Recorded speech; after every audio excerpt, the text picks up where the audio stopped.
Bismillahirrahmanirrahim. Myself Taimur Hussain, first year DVM student at Sindh agriculture university नौजाम। आज हमारा टॉपिक है ग्रास एनाटॉमी ऑफ ह्यूमरस।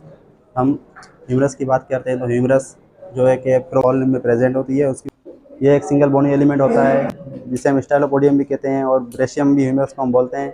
ये जो फॉल में प्रेजेंट होती है उसकी बोन है और जो एक लॉन्ग सिलेंड्रिकल बोन है ये।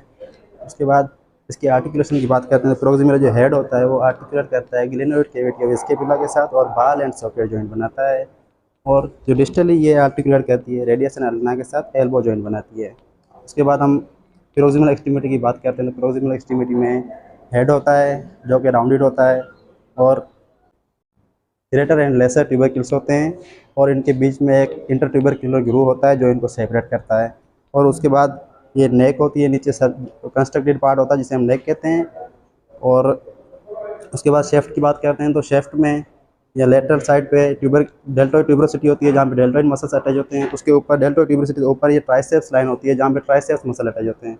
और यहाँ की बात करें तो ये एक बाइसेप्स ग्रू होता है, बाइसेप्टल ग्रू जहाँ पे बाइसेप्टल मसल्स अटैच होती हैं। उसके बाद मीडियल सरफेस की बात करते हैं तो यहाँ पे टेरिस मेजर ट्यूबरोसिटी होती है जहाँ पे टेरिस मेजर मसल्स अटैच होती हैं। उसके बाद एंटीरियर सरफेस पे रेडियल फोसा होता है, कोरोनोइड फोसा होता है, कॉन्डाइल्स एंड एपिकॉन्डाइल्स होते हैं।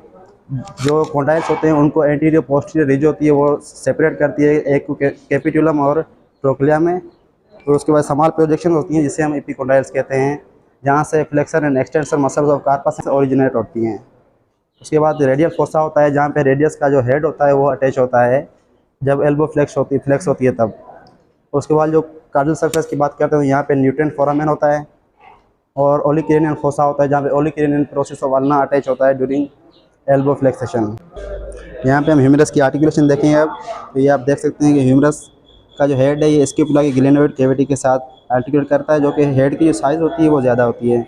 उसके बाद हम देखते हैं कि डिस्टल एक्सट्रीमिटी में जो ये ओलिक्रेनियन फोसा होता है यहाँ पे ओलिक्रेनियन प्रोसेस जो है अल्ना का वो अटैच हो रहा है जब एल्बो फ्लेक्सेशन के दौरान, ठीक है। उसके बाद ये ग्रेटर ट्यूबरक्ल होता है और ये लेसर ट्यूबरक्ल होता है।